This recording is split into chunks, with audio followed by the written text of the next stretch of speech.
Welcome guys, कैसे हैं आप सभी। आई होप आप सब अच्छे होंगे और आपकी प्रिपरेशन भी बहुत ही ज़्यादा अच्छी चल रही होगी। सो गाइस, इस वीडियो के अंदर हम क्या देखने वाले हैं, हम देखने वाले हैं कि सीईटी क्या है। सीईटी से रिलेटेड आपके जितने भी डाउट्स हैं, एनआरए सीईटी से रिलेटेड, वो हम क्या करने वाले हैं, इस पूरी वीडियो के अंदर हम क्लियर करने वाले हैं। नेक्स्ट क्या है यहाँ पे कि क्या 2022 में होगा सीईटी। ये डाउट भी है कि सीईटी का एग्जाम 2022 में होगा। इससे रिलेटेड भी न्यूज़ है, इसको भी क्या करेंगे, क्लियर करने की पूरी कोशिश करेंगे इस वीडियो के अंदर हम। नेक्स्ट क्वेश्चन, यहाँ नेक्स्ट डाउट क्या है स्टूडेंट्स का कि क्या एसएससी सीजीएल 2021 होगा। ये बहुत बड़ा डाउट है, तो इसको भी क्लियर करने की पूरी कोशिश करेंगे। वीडियो में आप बने रहिए। तो बिना देरी के वीडियो को क्या करते हैं, स्टार्ट करते हैं। सबसे पहले यहाँ देख लेते हैं कि क्या क्या जो इस समय जो हमारा रिक्रूटमेंट प्रोसेस चल रहा है उसके अंदर क्या-क्या दिक्कत है, वो देख लेते हैं सबसे पहले। तो क्या दिक्कत है कि जो गवर्नमेंट जॉब एस्पिरेंट्स हैं उनको मल्टीपल एग्जामिनेशन देना पड़ता है कि भाई एसएससी के भी कितने सारे एग्जामिनेशन आते हैं, बैंकिंग के आते हैं, रेलवेज के, सबका अलग-अलग देना पड़ता है। सबकी अलग-अलग क्या करनी पड़ती है, फीस भरनी पड़ती है और इतना-इतना ट्रैवल करना पड़ता है पूरे साल। जो एक कैंडिडेट है वो यही करता रह जाता है, रिपीटेटिव फीस देता है, ट्रैवल करता है और बहुत दूर-दूर ट्रैवल करता है। अब इस सब की सॉल्यूशन के लिए क्या है, जो नेशनल रिक्रूटमेंट एजेंसी है वो क्या करेगी, इन सारे जो पेन पॉइंट्स है, जो प्रॉब्लम्स हैं इस वाले रिक्रूटमेंट प्रोसेस में, उनको क्लियर करने वाली है। और कैसे क्लियर करेगी कि जो टायर 1 का एग्जाम होता है उस सबको क्या करेगी, कॉमन कर देगी। जो प्री एग्जाम होता है ना किसी भी एग्जामिनेशन का, उनको क्या कर देगी, सबको कॉमन कर देगी। नेक्स्ट क्या है यहाँ पे कि NRA will reduce burden on candidates. ये सिर्फ कैंडिडेट्स के ऊपर बर्डन रिड्यूस नहीं करेगी, वो रिक्रूटमेंट एजेंसी के ऊपर भी बर्डन रिड्यूस करेगी। कैसे कि भाई रिक्रूटमेंट एजेंसीज को भी तो बार बार एग्जाम कंडक्ट कराना पड़ता है, बहुत ज्यादा प्रोसेस, उसमें भी उनको टाइम लगता है। तो क्या होगा, अब जितने भी प्री एग्जाम है उनका सब एक हो जाएगा, जो क्या कहलाएगा, कॉमन एलिजिबिलिटी टेस्ट यानी सीईटी। क्या है यहाँ पे कि अब आपका एक डाउट रहता है कि भाई सीईटी क्या ग्रेजुएट लेवल के लिए अलग होगा, 12th के लिए अलग और 10th के लिए अलग। तो सही है भाई, अब आपका ये वाला डाउट क्या है, क्लियर होने वाला है। सीईटी जो है ग्रेजुएट लेवल के लिए अलग होगा, 12th लेवल के लिए अलग होगा और 10th लेवल के लिए अलग होगा।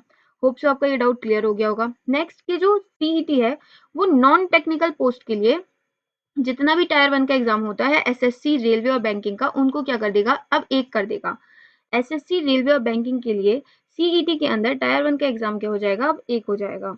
नेक्स्ट क्या है यहाँ पे कि जो सीईटी होगा वो ग्रुप बी और ग्रुप सी के लिए, जो सेंट्रल गवर्नमेंट है उनके लिए कैंडिडेट्स को क्या करेगा, शॉर्टलिस्ट करेगा। होप आपकी ये वाले सारे पॉइंट क्लियर हो गए होंगे।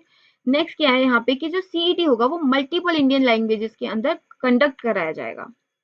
नेक्स्ट क्या है, सीईटी का जो आपका ऐसे सिलेक्शन हो जाएगा सीईटी के स्कोर के बेसिस पे, अब क्या होगा, आपका जो टायर 2 और टायर 3 होगा वो आपकी पोस्ट वाइज स्पेशलाइज्ड अलग अलग कराया जाएगा। जैसे आपका एसएससी का टायर 2 का एग्जाम और टायर 3 का एग्जाम तो वैसे ही होगा, बट जो टायर 1 का एग्जाम है जो प्री है, वो सीईटी के अंदर आ जाएगा।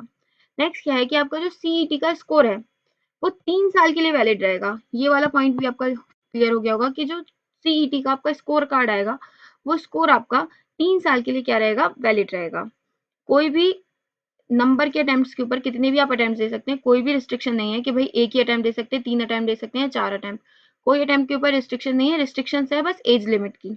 जो अपर एज लिमिट होगी उसके, अगर आप वो उसके अंदर आते हैं तो आप दे सकते हैं। बट कोशिश ये कीजिए कि इस बार अपनी प्रिपरेशन इतनी अच्छी रखिए कि सीटी का फर्स्ट अटेम्प्ट के अंदर क्या कर लें, क्लियर कर लें।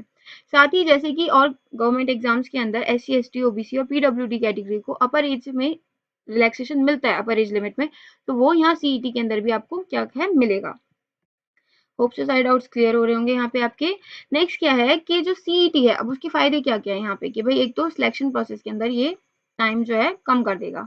नेक्स्ट क्या है कि जितने भी बार बार एग्जाम्स देने पड़ते थे कैंडिडेट्स को, वो क्या होगा, आप एक एग्जाम देंगे सीईटी 1, मतलब जो आपका प्री एग्जाम है वो आप सीईटी के अंदर एक ही देंगे। तो ये डाउट आपका क्लियर हुआ। दूसरा क्या डाउट है यहाँ पे कि जो सीईटी है वो पूरे क्या 1000 सेंटर्स के ऊपर कंडक्ट कराया जाएगा। वो भी, और यहाँ पे ये भी इन्होंने एक बहुत बड़ी बात कही है कि सारे जितने भी डिस्ट्रिक्ट्स होंगे उसके अंदर एक ना एक एग्जाम सेंटर तो आपको मिलेगा, एटलीस्ट वन एग्जाम सेंटर आपके एक डिस्ट्रिक्ट के अंदर मिलेगा, एवरी डिस्ट्रिक्ट के अंदर। नेक्स्ट क्या है कि इन डिस्ट्रिक्ट के अंदर 117 एस्पिरेशनल डिस्ट्रिक्ट्स भी क्या है, शामिल हैं। इससे क्या होगा, जो रूरल और अनप्रिविलेज कैंडिडेट थे, साथ ही जो वुमेन्स है, उनको क्या मिलेगा यहाँ पे, बेटर एक्सेस मिलेगा कि वो एग्जाम को अच्छे से जाके दे सकते हैं, कि भाई उनके ही डिस्ट्रिक्ट में उनको सेंटर मिलेगा तो वो इजीली जा सकते हैं, अच्छे से जा सकते हैं एग्जाम देने के लिए। कैंडिडेट अपना जो है टेस्ट शेड्यूल खुद कर सकते हैं, एग्जाम सेंटर खुद चुन सकते हैं कि भाई हम इस एग्जाम सेंटर के यहाँ पे देना चाहते हैं, तो उनको पूरा मौका मिलेगा अपना एग्जाम सेंटर क्या चुनने के लिए।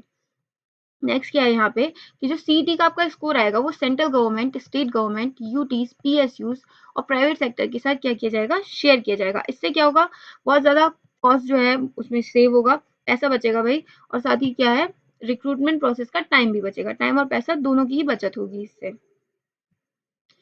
अब यहाँ पे है कि सीईटी कितनी बार कराया जाएगा, तो इनिशियली जो सीईटी है वो साल में कितने 2 बार कंडक्ट कराया जाएगा, twice in a year. Initially यहाँ पे जो एनआरए सीईटी है वो 2 बार कंडक्ट कराया जाएगा एक साल के अंदर। जितना भी आपका प्रोसेस होगा, आपका एप्लीकेशन फॉर्म फिल करना, रोल नंबर का generation, admit card, marks, merit list, सब क्या होगा यहाँ पे ऑनलाइन कराया जाएगा, ऑनलाइन मोड से होगा कंडक्ट। सीईटी से क्या होगा, एक स्क्रीनिंग हो जाएगी, जितने भी एलिजिबल कैंडिडेट्स हैं, जितने भी वैल्यूएबल कैंडिडेट्स हैं भाई, वही जिनके अंदर पोटेंशियल है वही आगे जाएंगे, स्क्रीन आउट कर दिए जाएंगे। सीईटी के फर्स्ट स्टेज में क्या है, स्टूडेंट्स को हटा दिया जाएगा। नेक्स्ट क्या है कि जो क्वेश्चन होंगे वो होंगे मल्टीपल चॉइस क्वेश्चन होंगे, जैसे अभी एसएससी, बैंक और रेलवे के एग्जाम में आते हैं, बिल्कुल वैसे ही मल्टीपल चॉइस क्वेश्चन आपको यहाँ देखने को मिलेंगे। यहाँ क्या रखा है नेक्स्ट पॉइंट में, number of candidates appearing in the specialised exam will get reduced to nearly 5% of the total number of candidates. Simply ये कहा जा रहा है कि टोटल कैंडिडेट्स के नियरली 5% कैंडिडेट्स ही जो है वो स्पेशलाइज्ड एग्जाम के लिए अपीयर करेंगे। अब यहाँ पे क्या था कि 2022 में क्या सीईटी होगा, यानी 2022 में होगा क्या सीईटी, तो इससे रिलेटेड एक न्यूज है कि यूनियन मिनिस्टर जितेंद्र सिंह, उन्होंने अभी कुछ टाइम पहले ही क्या कहा था कि शायद वो सीईटी को अर्ली 2022 में करा सकते हैं। हो सकता है कि सीईटी 2022 की शुरुआत में हो जाए, ऐसा उन्होंने कहा है। पक्का कुछ नहीं है, क्योंकि इस साल कहा गया था कि सितंबर जो है 2021 से सीईटी लागू होगा, बट क्योंकि पेंडेमिक की वजह से, यानी कि कोविड की वजह से जो है सीईटी डिले हो गया, और अब उसको कराने की जो कोशिश की जा रही है वो की जा रही है कि वही 2022 तक सीईटी को शुरुआत में ही 2022 के करा लिया जाए। तो डाउट्स अभी भी यहाँ पे हैं, हो सकता है सीईटी और डिले हो जाए, बट चांसेस यही हैं कि 2022 के स्टार्टिंग में सीईटी आपका जो है कंडक्ट करा लिया जाए। अब नेक्स्ट डाउट क्या है यहाँ पे कि एसएससी सीजीएल 2021 होगा, इसका नोटिफिकेशन आएगा, यानी एसएससी के एग्जाम्स का 2021 का नोटिफिकेशन आएगा या नहीं, बहुत बड़ा डाउट है यहाँ पे। सो गाइज, अगर जो हमारा सीईटी है वो 2022 के स्टार्टिंग में होता है, तो चांसेस यही हैं कि सीजीएल 2021 का नोटिफिकेशन फिर नहीं आएगा, ये चांसेस हैं गाइज। बट अगर सीईटी जो है थोड़ा और डिले होता है, तो हो सकता है कि एसएससी अपना कैलेंडर रिलीज कर दे और उसमें नोटिस आ जाए कि भाई एसएससी सीजीएल 2021 होगा, यानी सीजीएल सीएचएसएल 2021 के एग्जाम्स एसएससी के जो हैं वो कंडक्ट कराए जाएंगे। सो ये टोटली जो डिपेंड करता है वो डिपेंड करता है कि भाई सीईटी के ऊपर, अगर सीईटी 2022 के स्टार्टिंग में होने वाला है, उसका नोटिफिकेशन आएगा, तो फिर ये क्या हो जाएगा कि सीजीएल और सीएचएसएल का जो प्री एग्जाम होता है वो इसी के अंदर कंडक्ट करा लिया जाए। और अगर ऐसा नहीं होता है, अगर ये और डिले किया जाता है सीईटी का एग्जाम, तो हो सकता है कि वो अपना नोटिस फिर कैलेंडर जारी कर दे एसएससी। होप सो गाइस, आपके यहाँ पे जितने भी डाउट्स थे वो क्लियर हो गए होंगे, बहुत अच्छे से आपको समझ में आ गया होगा, जितने भी आपके डाउट्स यहाँ पे क्लियर हो गए होंगे। नाउ गाइस, आप अपनी सीईटी की प्रिपरेशन और एसएससी एग्जाम्स की प्रिपरेशन और किसी भी गवर्नमेंट एग्जाम की प्रिपरेशन अगर आप कर रहे हैं, तो आप अपनी प्रिपरेशन अनअकैडमी प्लस के साथ कंटिन्यू कर सकते हैं। Guys, Unacademy plus best platform है आपकी प्रिपरेशन के लिए, बार बार कह रही हूँ मैं, बेस्ट प्लेटफॉर्म है। यहाँ पे आपको टॉप बेस्ट एजुकेटर मिलेंगे पूरे इंडिया के, एक ही प्लेटफॉर्म पे आपको यहाँ पे लाइव क्लासेस मिलेंगी। अगर आप लाइव क्लासेस नहीं अटेंड कर पा रहे हैं, तो आप यहाँ पे रिकॉर्डेड क्लासेस भी अटेंड कर सकते हैं। यहाँ पे आपको क्लासेस के बाद पीडीएफ मिलेंगे, रेगुलर डाउट सेशंस मिलेंगे गाइस, और आपको क्या मॉक टेस्ट मिलेंगे। मॉक टेस्ट अपनी प्रिपरेशन को चेक करने के लिए बहुत ही ज्यादा जरूरी होते हैं। आपको regular mock test, doubt session, PDF, live classes सब मिलेगा आपको यहाँ पे, सिर्फ एक सिंगल सब्सक्रिप्शन में अनलिमिटेड एक्सेस के साथ। आपको सिर्फ एक सब्सक्रिप्शन लेना है, कहीं कुछ एक्स्ट्रा पे नहीं करना है।